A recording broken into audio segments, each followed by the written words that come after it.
Hello guys, I am again here to explain some very good examples of SN1 और SN2. Competition में और exam academic examination में optional question आते हैं कि बताइए कंपाउंड को देख करके कि इसमें किसमें अच्छा SN1 होगा और किसमें अच्छा SN2 होगा. तो मैंने कुछ अच्छे सिलेक्टेड क्वेश्चन लिए हैं, चलिए देखते हैं कैसे करते हैं. यहां से स्टार्ट करते हैं. Give the order of the reactivity of SN2. आपको ये 3-4 कंपाउंड दिए हैं और आपको इनको SN2 के ऑर्डर में अरेंज करना है. बहुत मोटी मोटी बात आपको मालूम है अच्छी तरह कि लिविंग ग्रुप जिसमें जितना ज्यादा अच्छा होगा वो उतना बढ़िया SN1 या SN2 होगा. लिविंग ग्रुप के बारे में मालूम है, कहीं नोट कर लीजिए आप. जितना बढ़िया लिविंग ग्रुप SN1 भी अच्छा, SN2 भी अच्छा. तो लिविंग ग्रुप से कोई फर्क नहीं पड़ता, ये दोनों में कॉमन है. जो सारा खेल है SN1 SN2 का वो एल्किल हैलाइड्स पे डिसाइड होता है. अगर मैं आपसे कहूं कि सबसे अच्छा SN1 बताओ तो आप देखिएगा सबसे बढ़िया कार्बोनियम आयन किसके पास है. SN1 is directly proportional to stability of carbonium ion. और अगर मैं आपसे पूछूं SN2 बताओ तो आप देखिएगा कि उसकी ट्रांजिशन स्टेट जो है वो किसमें सबसे ज्यादा स्टेबल है. ट्रांजिशन स्टेट किसमें सबसे ज्यादा स्टेबल है. SN1 में कार्बोनियम आयन की स्टेबिलिटी देखिएगा और SN2 में ट्रांजिशन स्टेट की स्टेबिलिटी देखिएगा. और ट्रांजिशन स्टेट तभी ज्यादा स्टेबल होगी और ट्रांजिशन स्टेट तभी ज्यादा स्टेबल होगी जब वो लेस हिंडर्ड होगी. लेस हिंडर्ड होगी. बस लिविंग ग्रुप के हिसाब से दोनों में सेम लॉजिक आएगा. लिविंग ग्रुप अगर हम हेलोजन की बात करें सबसे अच्छा आयोडीन है, उसके बाद ब्रोमीन है, उसके बाद क्लोरीन है, उसके बाद फ्लोरीन है. वैसे मैंने बताया आपको पिछले कुछ लेक्चरों में कि सल्फोनिक एसिड के अगर एग्जांपल कहीं दिख जाए तो वो इनसे अच्छे भी लिविंग ग्रुप होते हैं. तो अगर किसी कॉम्पिटिटिव क्वेश्चन में आपको सल्फोनिक दिख जाए तो फिर उसका SN1 SN2 इनसे भी अच्छा होगा. ये मैंने आपको लिविंग ग्रुप के एक्सप्लेनेशन में आपको बताया है. तो फिलहाल क्वेश्चन में करने जा रहा हूं. SN1 जब भी कहूंगा आप कार्बोनियम देखेंगे, SN2 जब बोलूंगा तो आप ट्रांजिशन स्टेट सोचेंगे दिमाग में और वहां पर लेस हिंडर्ड ट्रांजिशन स्टेट को लेके आएंगे उसके आंसर के लिए. अब मैंने कुछ कार्बोनियम आयन यहां पर पहले से लिख दिए हैं. यहां पर देखिए मैंने लिखा है SN1 के लिए हिंट दी है best carbonium ion that is best reactivity. जितना बढ़िया कार्बोनियम आयन होगा. रिएक्टिविटी का मतलब उस रिएक्शन से नहीं है. रिएक्टिविटी का मतलब यहां पर इस रिएक्टिविटी से है, ऑर्डर ऑफ SN2 से. जितना बढ़िया कार्बोनियम आयन होगा उसकी SN1 के लिए रिएक्टिविटी उतनी ज्यादा होगी. मेरा ये कहने का मतलब था. कौन कौन से कार्बोनियम सुने आपने? 1 डिग्री, 2 डिग्री, 3 डिग्री. कुछ कार्बोनियम आयन मैं आपको और सुनाता हूं.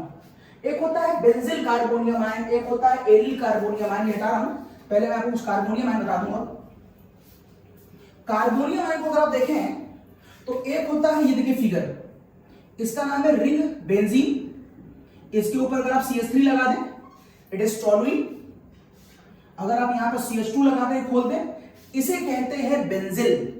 और अगर यहां पर प्लस लगा दें तो यह बन गया बेंजिल कार्बोनियम आयन. यह बेंजिल कार्बोनियम आयन है. और अगर आप यहीं पर एक फिगर ऐसी ले लें जहां पर इसके साथ एक कार्बन और हो तो इसे हम कहते हैं, अभी भी इसी वाले कार्बन प्लस है तो ये भी बेंजिल है, लेकिन ये 2 डिग्री, इसको ऐसे कर लें तो ये 2 डिग्री बेंजिल कार्बोनियम आयन कहलाएगा. It is something like this. अब इधर भी बेंजिल, इधर भी benzyl. It is 2 degree benzyl carbonium ion. और अगर मैं आपको यूं फिगर दिखाऊं it is something like this. ये अभी भी बेंजिल है. अब इसमें इधर भी रिंग लगा दो और इसमें इधर भी रिंग लगा दो. अब ये बन गया 3 डिग्री बेंजिल कार्बोनियम आयन. ये कार्बोनियम आयन रेजोनेंस स्टेबलाइज है. Double bond single bond plus इस तरफ रेजोनेंस चलेगा. इसमें रेजोनेंस इस तरफ भी है और इस तरफ भी है तो ज्यादा है. इसमें रेजोनेंस इधर भी आएगा, इसमें रेजोनेंस इसमें भी आएगा और इसमें रेजोनेंस इसमें भी आएगा. तो जिसमें रेजोनेंस जितना ज्यादा होगा उसकी स्टेबिलिटी उतनी ज्यादा होगी. तो ये benzyl carbonium ion 1 degree, 2 degree, 3 degree, out of these 3 this is most stable. उसके बाद इसका नंबर है, उसके बाद इसका नंबर है. और ये देखिए कुछ कंपाउंड आपने सुने होंगे एलिल. Allyl ALLYL. इस फिगर को हम कहते हैं एलिल. ये है एलिल कार्बोनियम आयन। अगर डबल बॉन्ड के साथ 3 कार्बन हो, तीसरे का प्लस लगा हुआ हो, तो ये एलिल कहलाता है। ये 1 डिग्री एलिल है। लेकिन अगर आप 2 डिग्री एलिल देखना चाहें तो आप 2 डिग्री एलिल ऐसे बना सकते हैं, बस यहां पर एक कार्बन और ओपन कर दीजिए, इट इज 2 डिग्री एलिल। और यदि आप 3 डिग्री एलिल बनाना चाहें तो यहां पर आप अगर आप 3 डिग्री बनाना चाहें तो यहां पर आप CH2 डबल बॉन्ड CH और इधर भी CH3 और इधर भी CH3 लगा दें, तो ये 3 डिग्री एलिल कार्बोनियम आयन कहलाता है। अगर आपको ये कार्बोनियम आयन दिखाई दें तो इनकी स्टेबिलिटी तो 3 डिग्री, सिंपल 3 डिग्री, 2 डिग्री और 1 डिग्री से भी ज्यादा होती है। तो आप केवल 3 डिग्री, 2 डिग्री, 1 डिग्री मत सोचिएगा। अगर आपको इनमें से कोई कंपाउंड कार्बोनियम आयन बनता हुआ दिखाई दे तो वो तो और बढ़िया SN1 दिखाएगा। एक कार्बोनियम आयन जो सबसे खराब होता है उसको भी दिखा दे रहा हूं, उसका नाम होता है विनाइलिक। ये सबसे खराब कार्बोनियम आयन होता है पूरी केमिस्ट्री का। वजह होती है, परिणाम देखें इसका, ये है ये। अगर ऐसी फिगर बनी हुई हो तो इसका नाम है विनाइलिक। यहां पर Cl लगा दोगे तो विनाइलिक क्लोराइड। अब ये सबसे खराब क्यों होता है? क्योंकि देखो ये रूल्स के अगेंस्ट है। एक सिग्मा और एक सिग्मा मतलब ये sp हाइब्रिडाइज्ड है। और अगर ये sp हाइब्रिडाइज्ड होगा तो परसेंटेज ऑफ एस ज्यादा होगा, और परसेंटेज ऑफ एस ज्यादा होगा तो इलेक्ट्रोनेगेटिविटी ज्यादा होगी, तो मैक्सिमम स्टेबिलिटी रूल का वायलेशन हो जाएगा। तो सबसे खराब ये होगा। इसलिए अगर आपको ये कार्बोनियम बनता दिखाई दे तो वो SN1 किसी हालत में दिखाएगा या सबसे खराब दिखाएगा। एक स्क्रीनशॉट लीजिए, बताता हूं आगे।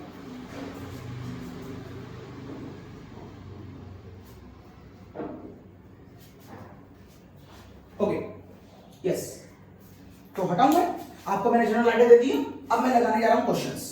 हटा रहा हूं, मैंने आपको जनरल आइडिया दे दिया है, अब मैं क्वेश्चन लगाने जा रहा हूं। ओके, चलिए, ये हट गया।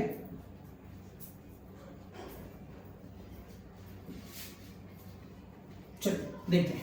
मेरा पहला क्वेश्चन, 1 ब्रोमोपेंटेन, 2 ब्रोमोपेंटेन और 2 ब्रोमो 2 मिथाइल ब्यूटेन SN2 को ऑर्डर अरेंज करिए। तो सबके फटाफट डायग्राम बना लो। वैसे शुरू में डायग्राम बनाइए, कंपटीशन और एग्जाम, एकेडमिक एग्जाम तक पहुंचते पहुंचते आपकी स्पीड बहुत बढ़ जाएगी। देखने से लग रहा है साफ, मैं सीधे बना रहा हूं। Pentane, it is 5 carbon, it is 1 bromopentane, it is again pentane, 5 carbon, but it is 2 bromopentane, तो Br यहां आएगा।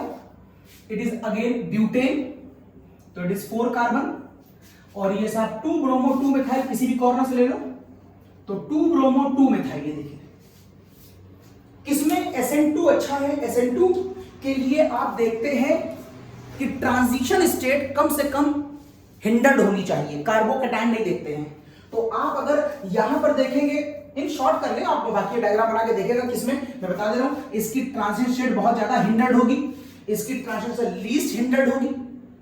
इन शॉर्ट आप कहिए कि सर SN2 है तो ऑर्डर बड़ा है SN2, तो एग्जाम्पल छोटा होना चाहिए, मतलब 1 डिग्री, उसके बाद आएगा 2 डिग्री, उसके बाद आएगा 3 डिग्री।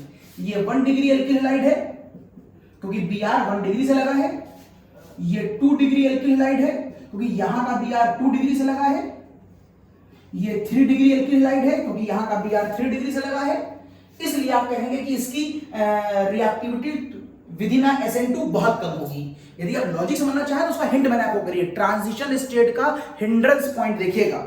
जिसकी ट्रांजिशन स्टेट ज्यादा क्राउडेड होगी वो SN2 बहुत अच्छा नहीं दिखाएगा, इसकी ट्रांजिशन स्टेट बहुत ज्यादा क्राउडेड हो जाएगी, इसलिए इसका एनर्जी लेवल ट्रांजिशन स्टेट में बहुत ज्यादा हो जाएगा, तो उसका ग्राफ ऊंचा हो जाएगा, तो रिएक्शन हो नहीं पाएगी। हटा रहा हूं। ओके, अगला केस देखिए, अगला केस देखिए।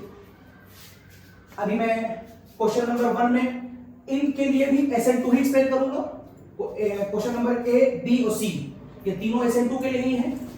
N butyl bromide, secondary butyl bromide और टर्शरी ब्यूटिल ब्रोमाइड।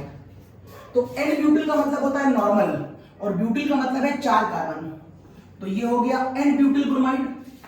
सेकेंडरी का मतलब होता है 2 डिग्री, ये देखिए secondary butyl bromide, secondary butyl bromide का मतलब है ये हो जाएगा।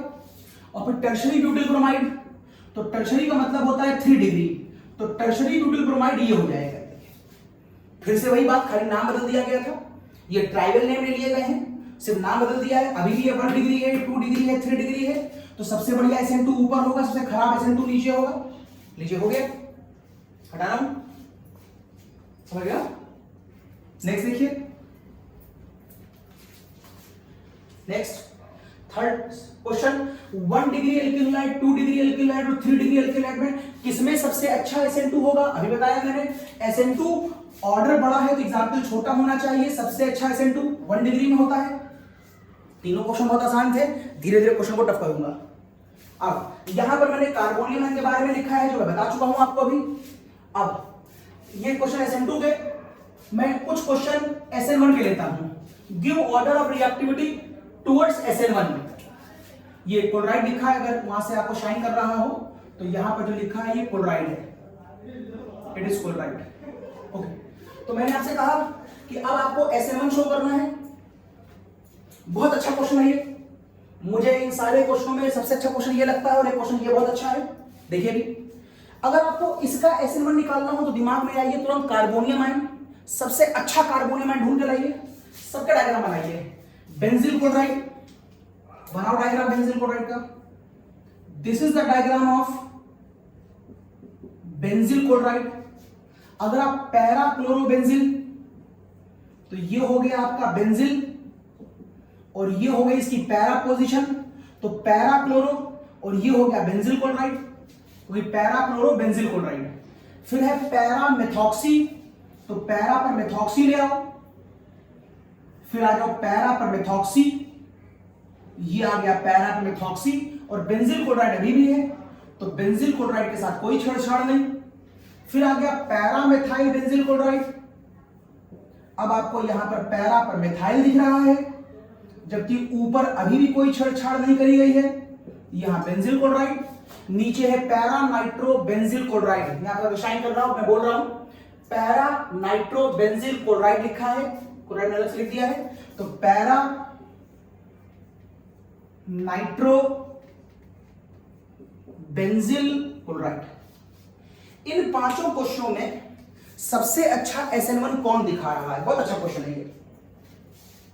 आपको सबसे अच्छा SN1 देखना है तो सबसे बढ़िया कार्बोनियम आयन बनाइए, और देखिए सब में कार्बोनियम आयन फिलहाल पहली नजर में एक जैसा बनता है।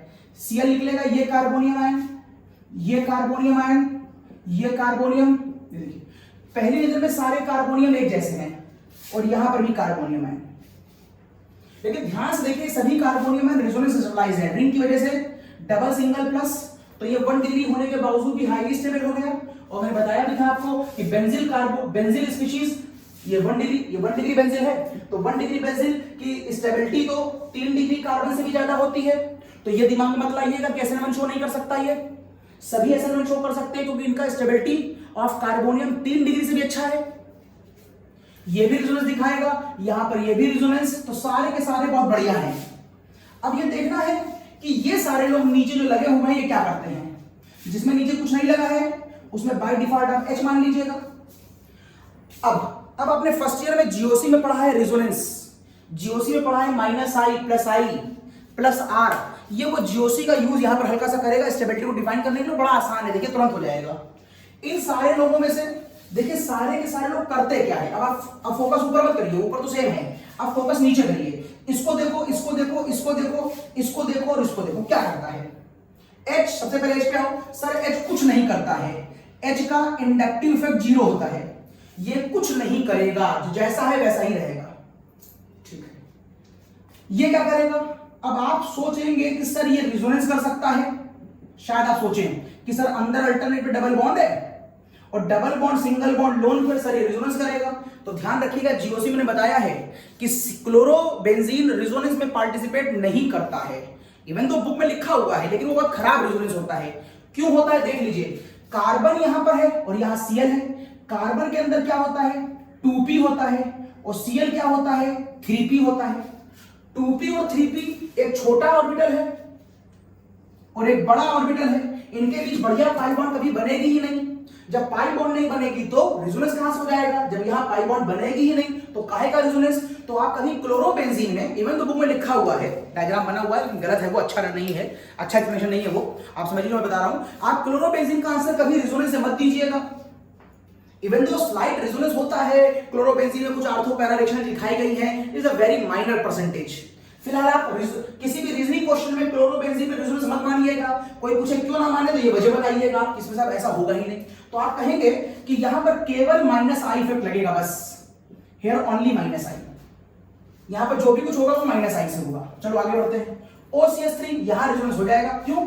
ये कार्बन 2p है यहां पर, और ऑक्सीजन भी 2p होता है। तो यहां पर जो लोन पेयर है वो इस वाली रिंग के साथ रेजोनेंस में पार्टिसिपेट कर जाएंगे, क्योंकि ये वाला कार्बन अब 2p है और ऑक्सीजन भी 2p है। अब बनेगी पाई बॉन्ड, अब होगा रेजोनेंस।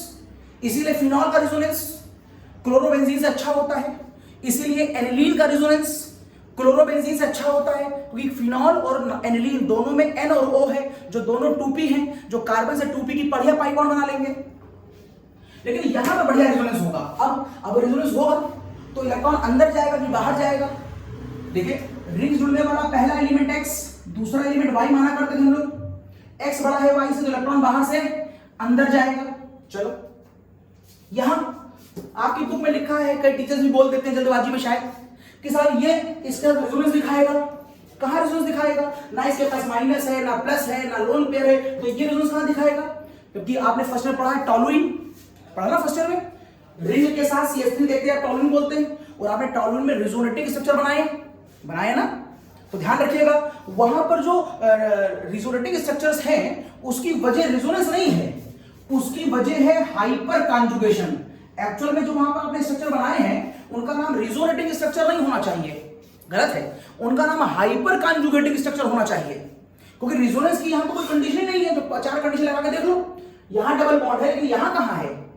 तो आप कहेंगे यहां पर ये देखिए, आप कहेंगे ये वाला कार्बन sp2 हाइब्रिडाइज है, और हाइपर कंज्यूम कब लगता है? जब एक कार्बन sp2 हाइब्रिडाइज हो। तो ये वाला कार्बन sp2 हाइब्रिडाइज है और उसके बगल में क्या हो? और उसके बगल में अल्फा H हो, तो इसके बगल में अल्फा H है, फंक्शन, ये हो गया फंक्शन ग्रुप, ये हो गया अल्फा कार्बन, ये हो गया अल्फा H, तो ये हाइपर कॉन्जुगेशन लगाएगा।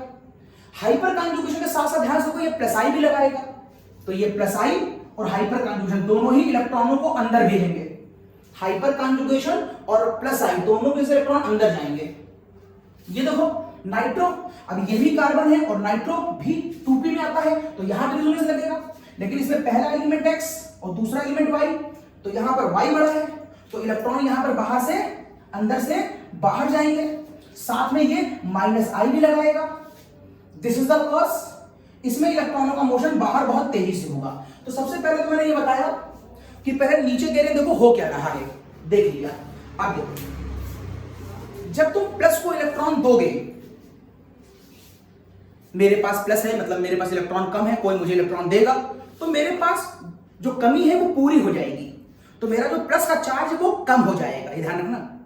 और अगर कोई मुझसे इलेक्ट्रॉन ले जाए तो मेरे पास पहले ही प्लस था, ऊपर से इलेक्ट्रॉन ले गया, जब ले गया तो मेरे पास कमी और हो गई, तो मेरा प्लस चार्ज बढ़ जाएगा।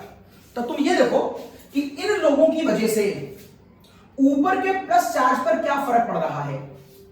यहां पर कहोगे कोई फर्क नहीं पड़ रहा, जितना है उतना ही रहेगा, ना इससे इलेक्ट्रॉन दिए ना लिए। यहां माइनस आई से इलेक्ट्रॉन घसीटा गया है, घसीटा जाएगा तो घसीटा बाहर से पूरा ऐसे घसीटेगा रिंग से धीरे धीरे धीरे धीरे, तो अल्टीमेटली यहां से घसीटा जाएगा। यहां पर चार्ज जब तुम इलेक्ट्रॉन घसीट लोगे तो यहां कमी और बढ़ जाएगी, तो यहां प्लस बड़ा हो जाएगा। और कहां घसीट रहे हैं? यहां भी घसीट रहे हैं यहां, लेकिन यहां पर घसीटने की ताकत इससे ज्यादा है, ये केवल माइनस आई से घसीट रहा है, और ये माइनस आई भी लगा रहा है और माइनस आर भी लगा रहा है। जब दो फैक्टर घसीटेंगे तो यहां पर घसीटने की ताकत बहुत ज्यादा हो जाएगी। ये देखिए यहां पर प्लस है, यहां पर प्लस बहुत ज्यादा हो जाएगा इसी कंपैरिजन। ये दो लोग इलेक्ट्रॉन अंदर दे रहे हैं, जब ये दो इलेक्ट्रॉन अंदर देंगे तो यहां पर कमी पूरी हो जाएगी, जिससे ये वाला प्लस छोटा होगा और ये वाला प्लस भी छोटा होगा। किसमें ज्यादा छोटा होगा? ये रेजोनेंस है, resonance is always dominating on hyper conjugation. यहां पर इवन प्लस आई भी लग रहा है, लेकिन वो दोनों वीक फोर्स होते हैं, रेजोनेंस डोमिनेटिंग होता है। मैंने बताया था रेजोनेंस कोचिंग का नाम ही रखा गया है क्योंकि सबसे डोमिनेटिंग फोर्स होता है, वो सबसे डोमिनेटिंग वर्क होता है। तो जहां रेजोनेंस होगा वो सबसे ज्यादा डोमिनेट करेगा। इसका मतलब इलेक्ट्रॉन के अंदर जाने की स्पीड यहां पर मैक्सिमम होगी। जब बहुत इलेक्ट्रॉन जाएंगे तो यहां पर चार्ज एकदम से गिर जाएगा। तो देखो बहुत गिर गया, बहुत गिर गया। जबकि यहां पर भी अंदर गए लेकिन उतने नहीं गए जितने यहां गए, तो चार्ज यहां भी गिरा लेकिन ज्यादा नहीं गिरा। ये आंसर आ गया। इतना करने के बाद अब देखिए आप कार्बोनियम आयन की स्टेबिलिटी। जिसमें कार्बोनियम आयन हाईली स्टेबल होगा वो सबसे अच्छा SN1 दिखाएगा। और कार्बोनियम आयन की स्टेबिलिटी अब आप देखेंगे चार्ज से, जिसका चार्ज ज्यादा होगा उस कार्बोनियम आयन की रिएक्टिविटी ज्यादा होगी, और जिसकी रिएक्टिविटी ज्यादा होगी उसकी स्टेबिलिटी कम होगी। ये पढ़ा चुका हूं मैं रूल नंबर 1 में स्टेबिलिटी के। चार्ज ज्यादा तो रिएक्टिविटी ज्यादा तो स्टेबिलिटी कम। इनमें से जिस कार्बोनियम आयन का चार्ज ज्यादा होगा उसकी स्टेबिलिटी कम होगी, और जिसकी स्टेबिलिटी कम होगी वो SN1 में देर में जाएगा। SN1 सबसे अच्छी उसमें होगा जिसमें बेस्ट कार्बोनियम आयन होगा। तो स्पीड ऑफ SN2 में यहां पर लिख दूं, कंफ्यूज कर रहे हो बात तुम। स्पीड ऑफ SN1 सबसे तेज किसमें होगी? जिसमें कार्बोनियम आयन सबसे अच्छा होगा। आओ देखो किसमें कार्बोनियम सबसे अच्छा होगा? जिसमें चार्ज सबसे कम होगा। चार्ज कम स्टेबिलिटी ज्यादा। किसमें चार्ज सबसे कम है? अगर मैं नंबरिंग कर दूं, इसको मैं नंबर दे दूं 1, इसको मैं नंबर दे दूं 2, इसको मैं कह दूं 3, इसको मैं कह दूं 4, इसको मैं कह दूं 5, तो सबसे कम चार्ज जो है वो 3 में है। सबसे ज्यादा अच्छा SN1 3 में होगा, इसके 3 में सबसे बढ़िया। उसके बाद 4 की बारी आएगी, उसके बाद 4 होगा, उसके बाद इसकी बारी आएगी, इसके बाद 1 होगा, उसके बाद इसकी बारी आएगी, उसके बाद 2 होगा, सबसे आखिरी में इसकी बारी आएगी, क्योंकि इस केस में चार्ज बड़ा हो गया था। और जब चार्ज बड़ा हो जाएगा तो रिएक्टिविटी देखिए, जब चार्ज बड़ा हो जाएगा, ये देखिए चार्ज बड़ा हो गया यहां पर, जब चार्ज बड़ा हो जाएगा तो रिएक्टिविटी कम हो जाएगी। चार्ज बड़ा हो गया, चार्ज बड़ा हो गया तो रिएक्टिविटी बढ़ गई, और जब रिएक्टिविटी बढ़ गई तो स्टेबिलिटी कम हो गई, और स्टेबिलिटी कम हो गई तो ये SN1 में बहुत अच्छी तरह यूज नहीं किया जाएगा। खैर चलो अगला केस देखते हैं, अगला केस देखते हैं। Let's go on the next case, let's go on the next case. ये हटा रहा हूं, इसका स्क्रीनशॉट ले लिया होगा आपने, हटा रहा हूं।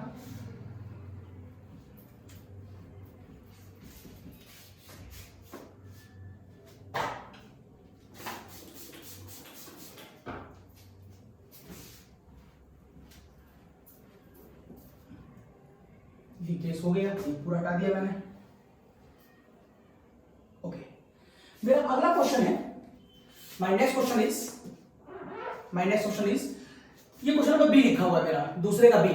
Cl CH2 CH double bond CH2, इसमें और इसमें किसमें SN1 सबसे अच्छा होगा?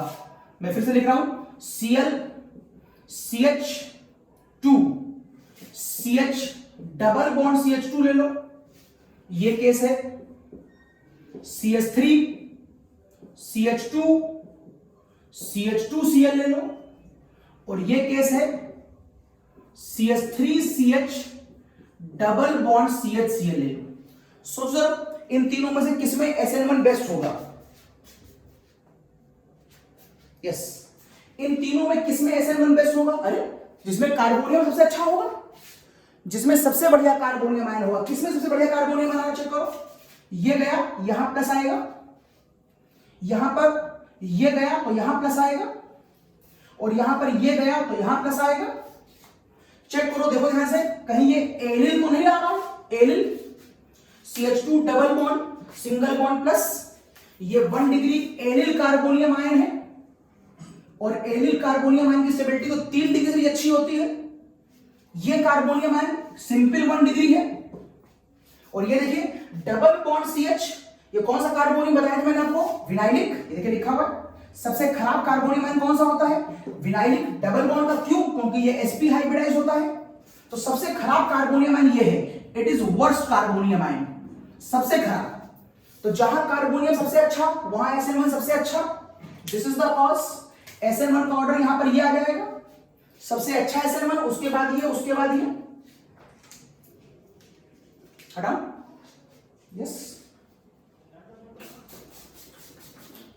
हटा रहा हूं, क्वेश्चन पूरा हो गया। माय नेक्स्ट क्वेश्चन,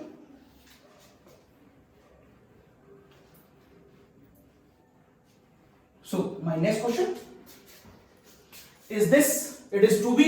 इस 2B में भी आपको SN1 ही फॉलो करना है। आपको इसमें यही निकालना है कि इन सारे लोगों में किसमें सबसे अच्छा SN1 होगा। एग्जाम्पल नंबर 1 2 3 4 इन चारों कवर करेंगे और फिर 1 2 3 4 इनको कवर करेंगे, फिर नेक्स्ट क्वेश्चन लेंगे। तो चलो देखते हैं, डायग्राम उतार के यहां ले आओ। ये लिखा है Cl CH2CH double bond CH CH2CH3, it is my first case, CH3, C के बाद में Cl ब्रैकेट में लगा है। जब Cl ब्रैकेट में होता है तो आप उसे ऊपर नीचे लगा सकते हैं, ये इसका मतलब होता है। अगला केस, अब आपको ये U बनता हुआ दिखाई दे गया। इस वाले केस में देखो तो ये केस आपको दिखाई देगा CH3 CH double bond CH CH2 CH2Cl। ये केस देखो, ये दिखाई देगा CH3 CH double bond CH, फिर Cl ब्रैकेट में है, इसका मतलब ऊपर नीचे लगा दो। और ये इन चारों में आपको SN1 फॉलो करना है। SN1, फिर से वही बात, SN1 सबसे अच्छा उसी में होगा जिसमें कार्बोनियम आयन सबसे अच्छा बनेगा। बनाओ सबके कार्बोनियम आयन। यहां पर जो निगेटिव पॉजिटिव, देखो double bond single bond plus, ये कौन सा कार्बोनियम बन गया, एल। यहां पर तोड़ो तो यहां प्लस, डबल बॉन्ड के साथ अगर प्लस आएगा तो कौन सा कार्बोनियम बन गया, इट इज विनाइलिक।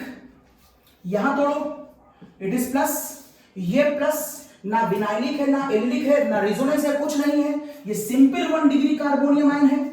यहां से तोड़ो, ये plus, double bond single bond plus, vinylic भी है, लेकिन ध्यान दो इसके इधर भी कार्बन है, सॉरी एलिलिक है, डबल बॉन्ड सिंगल एलिलिक है, लेकिन कौन सा एलिलिक है, ध्यान देना, इधर भी कार्बन, ये 2 डिग्री एलिलिक कार्बोनियम आयन है। और कार्बोनियम आयन की स्टेबिलिटी बता चुका हूं आपको, और मैंने एक परफेक्ट लॉजिक दिया है कि जितना ज्यादा आपको कार्बोनियम आयन की स्टेबिलिटी मिलेगी वो उतना अच्छा SN1 होगा। तो बस आंसर मिल चुका है आपको। सबसे अच्छा SN1 कौन होगा, ये सबसे, इसको नंबरिंग कर दे, it is 1, it is 2, it is 3, it is 4, सबसे अच्छा होगा 4, उसके बाद होगा 1 in the case of SN1, उसके बाद होगा 3 और सबसे आखिरी में आएगा 2, क्योंकि वो विनाइलिक है और सबसे खराब कार्बोनियम आयन होगा। जब कार्बोनियम आयन खराब होगा तो वो SN1 भी खराब दिखाएगा। ओके, अगले केस में आ रहे 2C। अगला केस देखो,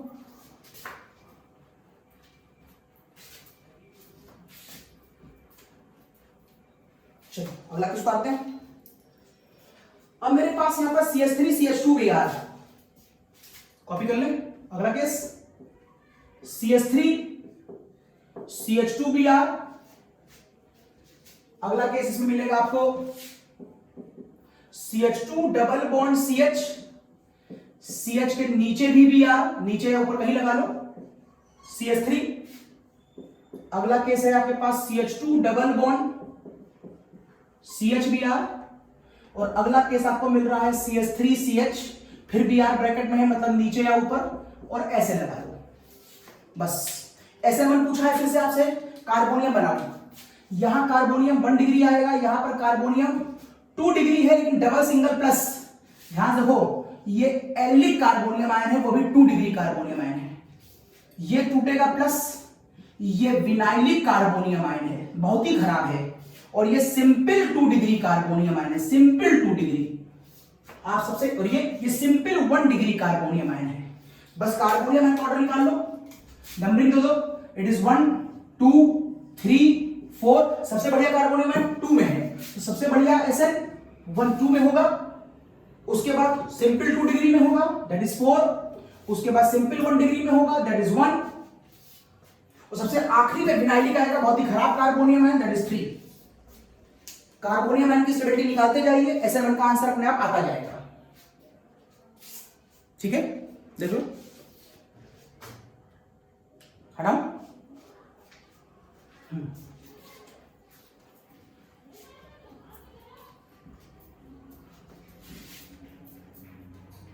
next my next question is this. यहां पर जो एग्जांपल लिया है वो है CH3 को 3 बार लिखने का मतलब है वो सराउंडिंग में है। तो एक CH3 Cl, ये इसका मतलब होता है। इसके बगल में है C6H5, C फिर 2 बार CH3 ब्रैकेट में है, तो ये फिगर कुछ यूं आएगी। उसके बाद CH3 2 बार है, तो ये कुछ यूं लिखा जाएगा। और फिर अगला केस आपने सिंपल लिखा है CH3 CH3 CH2 Cl। अब मैंने इस क्वेश्चन को कॉपी किया है। आपको SN1 में ऑर्डर निकालना है, कुछ नहीं करना है, सिर्फ कार्बोनियम आयन की स्टेबिलिटी निकाल लो। ये सिंपल कार्बोनियम आयन बनेगा, 3 डिग्री सिंपल कार्बोनियम, ये प्लस। ध्यान से देखो ये रिंग है बेंजीन की, बेंजीन की बताई थी मैंने, बेंजीन कार्बोनियम आयन आता है, बेंजीन पे C plus, benzene carbonium ion, ऊपर कार्बन नीचे कार्बन, आप इसे 3 डिग्री बेंजीन कार्बोनियम आयन कह सकते हैं। It is 3 degree benzene carbonium ion.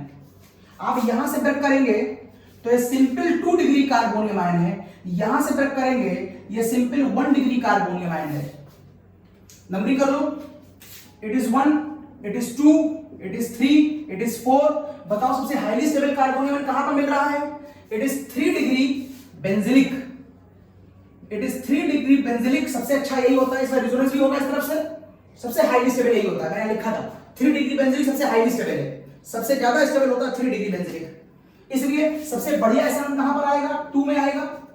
उसके बाद 3 2 1, उसके बाद 3 डिग्री कार्बोनियम आयन, उसके बाद 2 डिग्री कार्बोनियम आयन, और उसके बाद 1 डिग्री कार्बोनियम का एग्जांपल है एग्जांपल नंबर 4।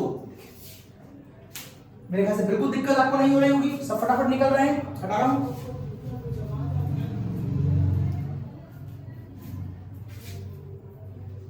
नेक्स्ट अगला क्वेश्चन मैं आपसे ये लूंगा। अब मैं SN1 SN2 दोनों फॉलो करूंगा। इस क्वेश्चन में मुझसे दोनों पूछे गए हैं कि SN1 भी अरेंज करो और SN2 भी अरेंज करो। चलो क्वेश्चन कॉपी करता हूं पहले।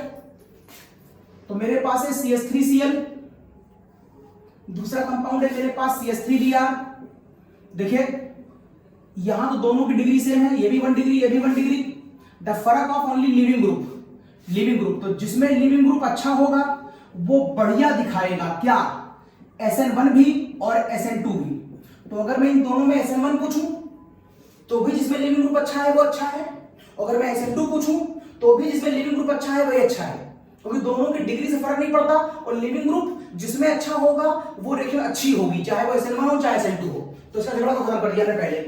अब आगे आएगा हमारे पास CH3 CH2 Cl, और उसके बाद आया है तुम्हारे पास 2 degree, that is figure something look like this. ये देखिए बना दो जिस carbonium ion, it is less than 1 degree carbonium, 1 degree less 1 degree carbonium, it is 1 degree carbonium, it is 2 degree carbonium.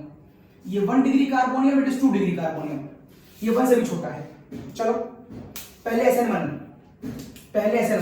सबसे अच्छा SN1 किसमें होगा? जिसमें कार्बोनियम आयन अच्छा होगा, 2 degree. Is it case number 1, case number 2, case number 3, case number 4? सबसे बढ़िया 4 होगा। मैं SN1 की बात कर रहा हूं। उसके बाद होगा 3। अब ये दोनों की डिग्री सेम है तो आंसर लिविंग ग्रुप से आएगा। इसका लिविंग ग्रुप अच्छा है इसलिए ये 2 होगा और ये 1 होगा। ये SN1 था। अगर मैं यहीं पर SN2 दिखाऊं, अगर मैं यहीं पर SN2 को ऑर्डर निकालूं तो SN2 सबसे अच्छा छोटे में होता है, ऑर्डर बड़ा एग्जांपल छोटा, तो SN2 सबसे अच्छा इसमें होगा। दोनों सेम है, इसमें अच्छा होगा जिसका लिविंग ग्रुप अच्छा होगा। इसका मतलब 2 में सबसे अच्छा होगा और फिर 1 में। पहले 2 में, ये भी छोटा है ये भी छोटा है, लेकिन लिविंग ग्रुप अच्छा है, 2 में फिर 1 में। उसके बाद आएगा आपका 1 डिग्री, ये भी 1 डिग्री है, और फिर 2 डिग्री। तो ये आ जाएगा आपका 3 और ये आ जाएगा 4। ये आपका SN2 का ऑर्डर है और ये आपके SN1 का ऑर्डर है। मेरी बात पकड़ में आ रही होगी आपको? बिल्कुल टफ नहीं लग रहा होगा। माय नेक्स्ट क्वेश्चन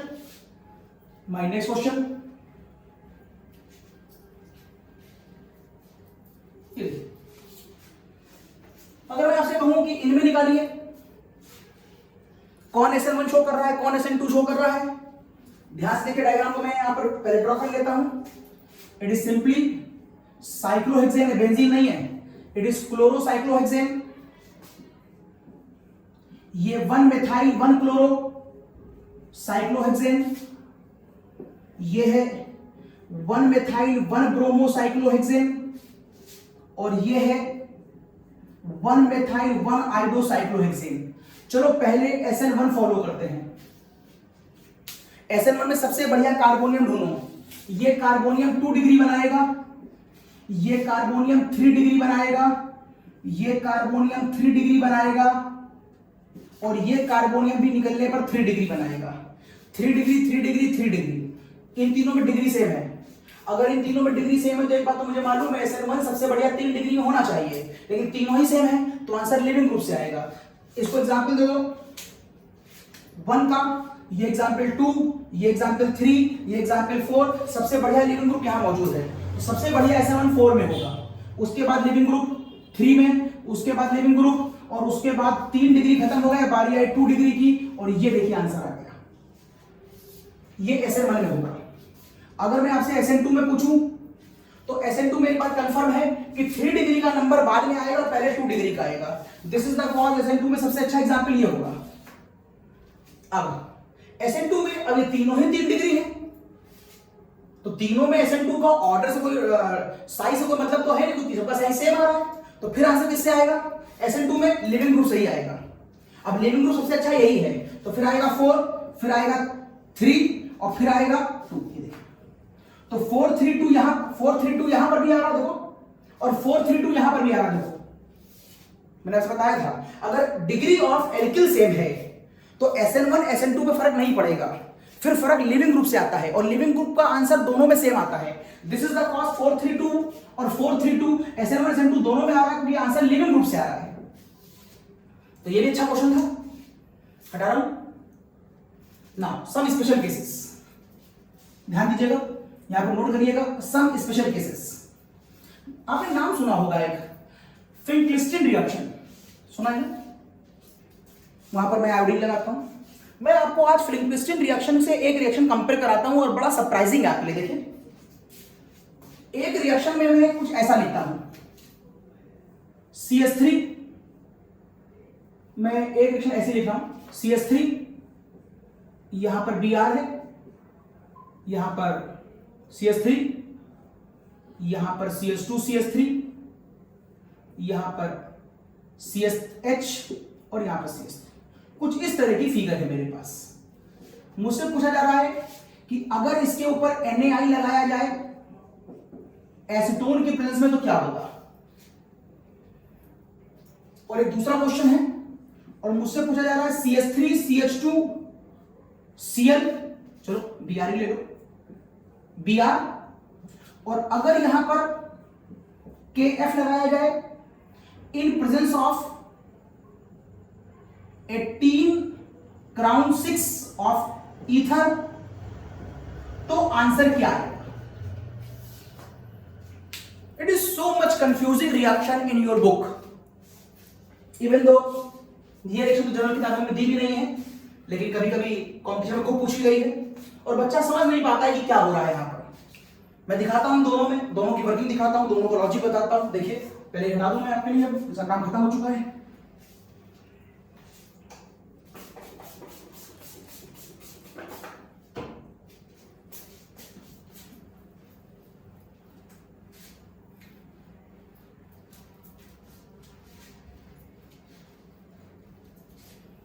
चलिए देखिए, अगर मैं आंसर लिख दूं तो देखिए, आंसर के बाद पहले कंफ्यूज करता हूं आपको, फिर आंसर बताता हूं।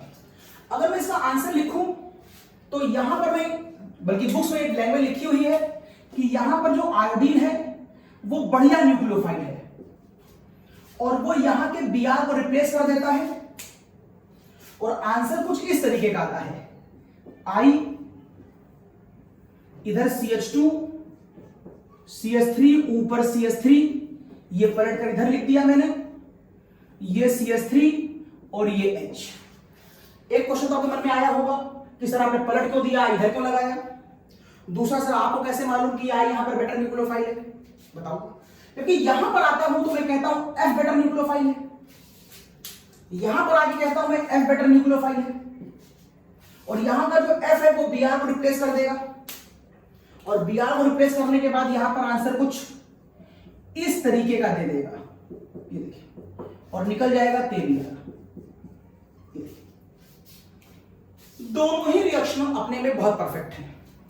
चलिए समझिएगा साहब, मैंने आपको एक लेक्चर दिया है यूट्यूब में न्यूक्लियोफिलिसिटी के ऊपर, बेसिसिटी के ऊपर, फ्यूगासिटी के ऊपर, एक बड़ा 1 घंटे सवा घंटे का लेक्चर बनाया था मैंने, उसको देखिए।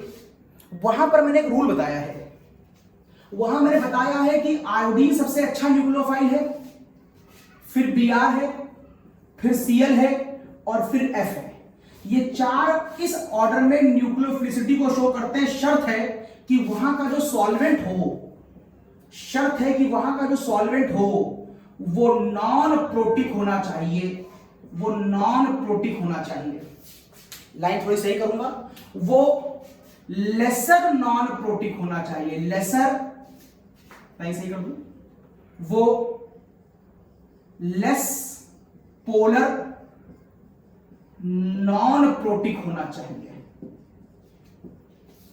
या फिर यही ऑर्डर तब होता है जब रिएक्शन का सॉल्वेंट प्रोटिक हो, लाइक वाटर और अल्कोहल। अगर प्रोटिक सॉल्वेंट है तो भी यही ऑर्डर होगा, और लेस पोलर नॉन प्रोटिक है तो भी यही होगा। ये पोलर प्रोटिक पूरा नाम। तो पहले आपको याद करना पड़ेगा कि किस समय ऑर्डर ये होता है। और अगर आपको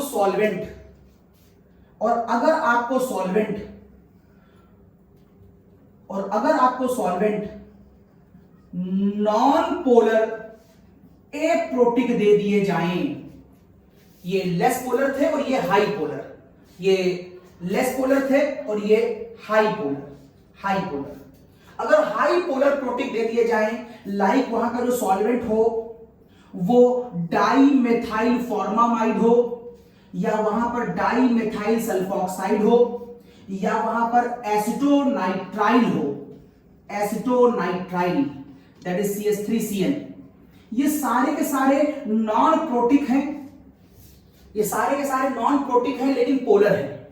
यहां पर मैं बढ़ा दे रहा हूं, एसिटोनाइट्राइल लिखा हुआ है। तो अगर आपको ये पॉइंट याद है, अगर इस मीडियम में आप हैं, इस सॉल्वेंट के साथ हैं, तो न्यूक्लियोफाइल का ऑर्डर ये होता है। ये मैंने आपको उस लेक्चर में बहुत लंबा चौड़ा समझाया है। तो पहले तो दिमाग से ये हटाइए दिमाग से कि इनका कोई एक ही ऑर्डर होता है जो आपने याद कर लिया, नहीं, इसका ऑर्डर ये भी सही है और इसका ऑर्डर ये भी सही है। कभी आयोडीन बढ़िया न्यूक्लियोफाइल है और कभी फ्लोरीन बढ़िया न्यूक्लियोफाइल है। आयोडीन बढ़िया न्यूक्लियोफाइल होगा जब आपके पास सॉल्वेंट कुछ ऐसे लोग होंगे, लाइक एसीटोन। लेकिन ये भी ऑर्डर होता है न्यूक्लियोफाइल का जब आपके पास ये लोग सॉल्वेंट होते हैं। यहां पर खेल जो है वो सॉल्वेंट का है, यहां पर सारा खेल इसका है, यहां पर इसका खेल है और यहां पर इसका खेल है, यहां सारा खेल सॉल्वेंट का है। तो हर फैक्टर पे ध्यान देना होता है इनको। तो अब चूंकि आपको ये मालूम, मैं हटा रहा हूं पहले, अब आपको मालूम चल गया है कि यहां पर I क्यों बढ़िया है और यहां पर F क्यों बढ़िया है, ये मैंने बता दिया। ये पॉइंट अगर आपको याद नहीं है तो आप जिंदगी भर कंफ्यूज रहेंगे। तो कुल मिलाकर के आपको ये पॉइंट याद होने चाहिए। इस पॉइंट को याद करिए। मेरा लेक्चर है उसे देखिए पूरा। ये हटा रहा हूं, ये हटा दिया मैंने, ये हटा दिया। चलिए अब आगे कुछ देखते हैं। ये हटा दिया, सब काम खत्म हो गया मेरा। अब बात उठती है कि सर रिएक्शन कैसे होती है, क्या होता है। यहां समझाता हूं मैं आपको, यहां समझाता हूं। अगर मैं इस डायग्राम को ओपन करूं तो इस डायग्राम को ओपन करके आप ऐसे लिख सकते हैं, एक H ऊपर, एक H ऊपर, एक CH3 नीचे और एक Br। ध्यान से देखिए 2 डिग्री है ये, सॉरी 1 डिग्री है, ये 1 डिग्री है। अगर ये 1 डिग्री है तो ये किसको फॉलो कर रहा होगा, SN2 को फॉलो कर रहा होगा। SN2 में बढ़िया न्यूक्लियोफाइल होना चाहिए, सर है। बढ़िया न्यूक्लियोफाइल की पहचान F-। एसिटोनाइट्राइल लगा हुआ है यहां पर और उस एसिटोनाइट्राइल नाम के सॉल्वेंट ने ही इसको बढ़िया न्यूक्लियोफाइल बनाया है। आपको मालूम है अटैक फ्रंट से नहीं होता, अटैक कहां से होता है SN2 में, बैक से। अब जरा बैक एक लॉजिक और देखिए, बहुत मस्त लॉजिक दे रहा हूं, देखिएगा, पहले नहीं बताया, अब गौर करिए। ये बॉन्डिंग, ये बॉन्ड है sp3, ये देखिए ऐसे डायग्राम यहां बना सकते हो, यहां भी, यहां sp3 है, 1 सिग्मा 2 सिग्मा 3 सिग्मा 4 सिग्मा। जो मोटा एरिया होता है, अगर आप केमिकल बॉन्डिंग में जाएं, मॉलिक्यूलर ऑर्बिटल थ्योरी को यूज करें, तो जो मोटा एरिया होता है इसमें बॉन्डिंग इलेक्ट्रॉन होते हैं, ये बॉन्डिंग मॉलिक्यूलर ऑर्बिटल है। और जो ये पतला वाला एरिया होता है इसे हम कहते हैं एंटी बॉन्डिंग, उल्टा। बॉन्डिंग का उल्टा, इधर बॉन्ड है इधर बॉन्ड नहीं है, ये बॉन्डिंग ऑर्बिटल है, ये एंटी बॉन्डिंग है, ठीक है। ये वाला जो F माइनस देख रहे हैं आप, ये पीछे आकर अटैक करता है, मतलब कहां पर अटैक करता है, एंटी बॉन्डिंग मॉलिक्यूलर ऑर्बिटल में अटैक करता है, इस वाली बॉन्ड के एंटी बॉन्डिंग में अटैक करता है। और आपको मालूम होगा बॉन्ड ऑर्डर किसके बराबर होता है, number of bonding minus anti bonding upon 2। और बॉन्ड ऑर्डर और बॉन्ड स्ट्रेंथ और बॉन्ड लेंथ इन सबका लॉजिक मैंने बताया था आपको फर्स्ट ईयर में। देखिए अगर आप एंटी बॉन्डिंग को बढ़ाते जाएंगे, एंटी बॉन्डिंग के इलेक्ट्रॉन, तो निगेटिव साइन होने की वजह से ये इसका इनवर्स है। अगर आप बॉन्डिंग बढ़ाएंगे तो बॉन्ड ऑर्डर बढ़ेगा, और अब ये बढ़ाएंगे तो बॉन्ड ऑर्डर कम होगा। मींस ये बढ़ने से ये कम हो जाएगा, मतलब बॉन्ड ऑर्डर कम होगा तो बॉन्ड स्ट्रेंथ कम होगी, और बॉन्ड स्ट्रेंथ कम होगी तो बॉन्ड टूट जाएगी। This is the cause. जब ये F माइनस इसके इस घर में आता है तो इस घर में ये इलेक्ट्रॉन बढ़ जाते हैं जो F इसको देता है। ऐसा होते ही जो पहले वाली बॉन्ड प्रेजेंट है, ये बॉन्ड यहां पर वीकन हो जाती है और ये बॉन्ड यहां से टूट जाती है। अब यहां से ये निकल जाएगा और आपको ये आंसर मिलने लगेगा जहां F पीछे आ गया है और ये CH2 CH3, और आपको ये देखिए KBr निकल गया। ये अच्छा लॉजिक बताया मैंने आपको, ये एंटी बॉन्डिंग वाला। अब ये 18 ग्राम 6 क्या करता है, यहां पर एबी समझ लो। 18 ग्राम का मतलब क्या है, 6 का मतलब क्या है, एक ईथर है यहां पर जिसका डायग्राम आप कुछ ऐसा बना सकते हैं, ऐसे। और इस डायग्राम को, ये सर्किल मैंने ऐसे बनाया समझाने के लिए, अभी निकाल दूंगा। इस डायग्राम को आप ऐसे बनाइए, ये 2 कार्बन, फिर यहां पर आप फिर 2 कार्बन लीजिए, फिर यहां पर आप 2 कार्बन लीजिए, फिर यहां पर आप 2 कार्बन लीजिए, फिर यहां पर आप 2 कार्बन ले लीजिए, और फिर यहां पर आप 2 कार्बन ले लीजिए। ये फिगर कुछ इस तरीके से। गिनिए कितने कार्बन मैंने बनाए ऊपर। एक, अगर मैं नंबर ऐसे फर्जी मान लूं अपने मन से, 1 2 3 4 5 6 7 8 9 10 11 12, तो 12 बनाए। ये 12 तो कहीं नहीं है, 18 और 6 है। तो यहां जो अंदर की तरफ ये एरिया देख रहे हैं, यहां पर O है, ऑक्सीजन O, ये देखिए ऑक्सीजन की वैलेंसी है। अब मैं ये बिठा दे रहा हूं अंदर का, खाली सिमेट्री को लाने के लिए मैंने इस बार बनाया था ताकि मैं सिमेट्री बना पाऊं। ये अब देखिए इसके अंदर कुल 18 आइटम है, 12 कार्बन, 1 2 3 4 5 6, कुल 18 आइटम है। इसका मतलब है 18 क्राउन, मतलब देखिए एक ताज लग रहा है, एक रानी जैसा ताज है, तो क्राउन कहा गया। और उस 18 क्राउन में 6 ऑक्सीजन है, उस 18 के क्राउन में 6 ऑक्सीजन है, ये मतलब होता है 18 क्राउन 6 ईथर का। और ये क्या करता है, ये KF में से पोटेशियम को अपने में सॉल्वेट करता है, K प्लस को अपने में बांध लेता है। ये देखिए इससे क्या फायदा होगा, जब तक K प्लस यहां फ्री रहेगा तब तक वो F से इंटरैक्ट करता रहेगा, और K की वजह से F फ्री नहीं हो पाएगा अटैक करने के लिए, क्योंकि K और F में अच्छी खासी बॉन्डिंग है। तो पहले K को अपने में बिजी कौन कर लेता है, ये क्राउन। पोटेशियम इसके प्यार में फंस जाता है, पोटेशियम ऑक्सीजन के ऊपर लोन पे है ईथर का, और K के ऊपर प्लस, तो पोटेशियम इसके ताज में, इसके प्यार में, इसको लगता है मुझे ताज मिल गया, इस प्यार में फंस जाता है। और जैसे पोटेशियम को उधर फंसा लेते हैं, F फ्री हो जाता है, और F एसिटोनाइट्राइल की प्रेजेंस की वजह से बढ़िया न्यूक्लियोफाइल है, अटैक करेगा। कहां अटैक करेगा, एंटी बॉन्डिंग में। एंटी बॉन्डिंग पर अटैक करेगा तो क्या हो जाएगा, बॉन्ड कम हो जाएगा, बॉन्ड स्ट्रेंथ कम हो जाएगी, तो ये बॉन्ड टूट जाएगी, रिएक्शन हो जाएगी। समझ में आया होगा आपको। नेक्स्ट, यहां पर सेम वही लॉजिक है, आप बस इस वाले एरिया पे देखिएगा, 1 सिग्मा 2 सिग्मा 3 सिग्मा 4 सिग्मा। अगर यहां पर 4 सिग्मा है, चलिए हटा दे रहा हूं नीचे वाला पार्ट।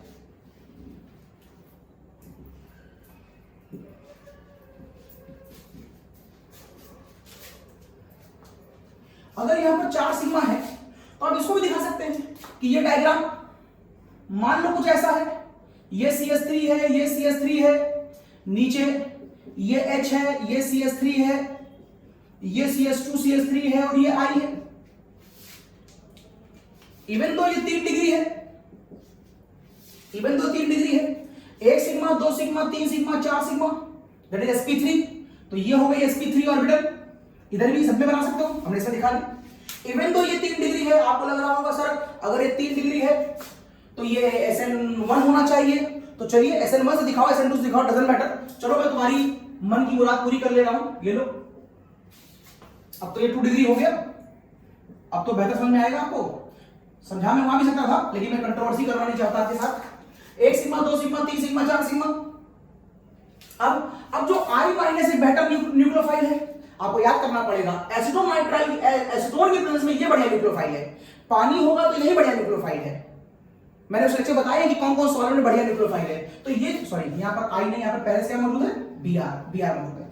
अब ये I पीछे आएगा, यहां अटैक करेगा, सेम लॉजिक, एंटी बॉन्डिंग में अटैक करेगा, एंटी बॉन्डिंग इलेक्ट्रॉन कम हो जाए, एंटी बॉन्डिंग इलेक्ट्रॉन बढ़ जाएंगे, बॉन्ड ऑर्डर कम हो जाएगा, बॉन्ड स्ट्रेंथ कम हो जाएगी, ये वाली बॉन्ड टूट जाएगी, अटैक पीछे से होगा। ये देखिए I पीछे आ गया। I का लगाना ही फ्रिंक-क्लिस्टिन रिएक्शन है, खुद पूछी गई है। It is Finkelstein reaction. एक दो बातें और रह गई, बस वो देखने फटाक से। अच्छी रिएक्शन में अच्छे एग्जांपल्स हैं SN1 SN2 के सारे के।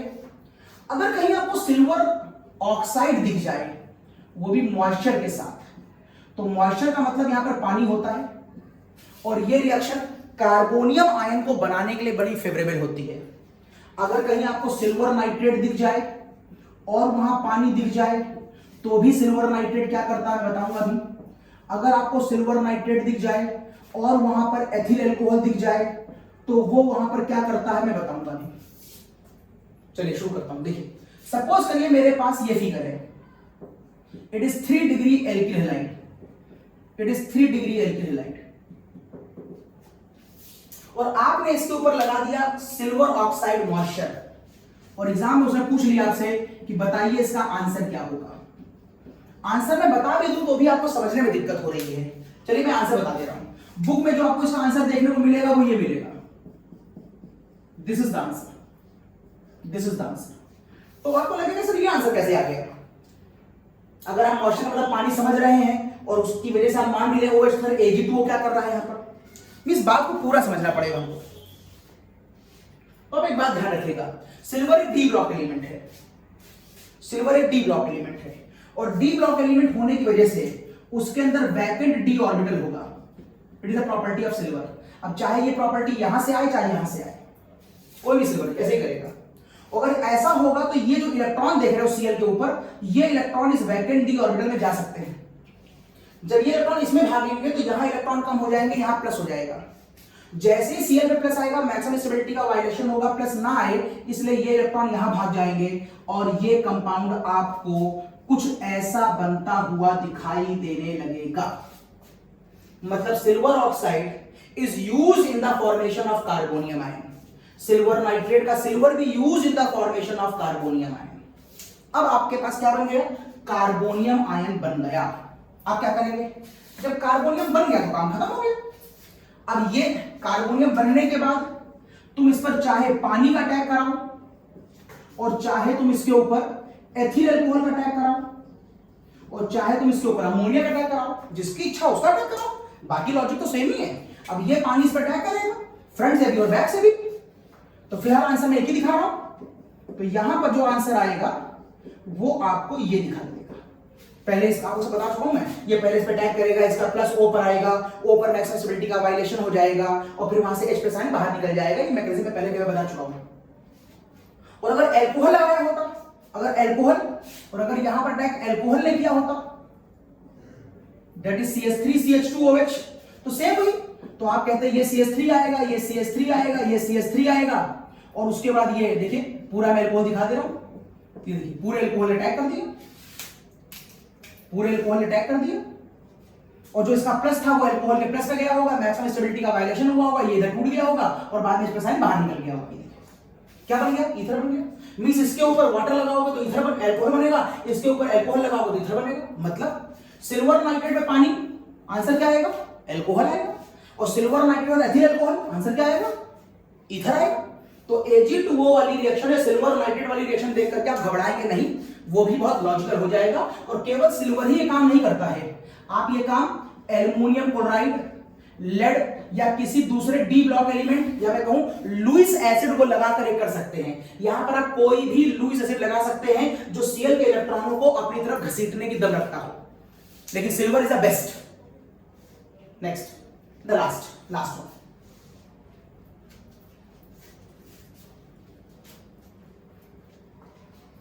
अगर मैं आपको ये केस दूं इट इज बाईसाइक्लो स्पीशीज, एक कंपाउंड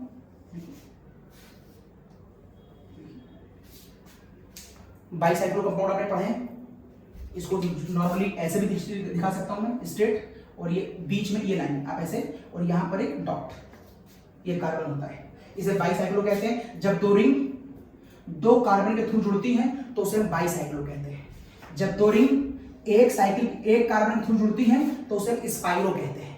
डजंट मैटर, ये स्पाइरो ये बाईसाइक्लो डजंट मैटर। इस कार्बन को उठाओ और ऊपर घसीट दो, कार्बन उठाओ और घसीट दोगे तो ये डायग्राम आएगा।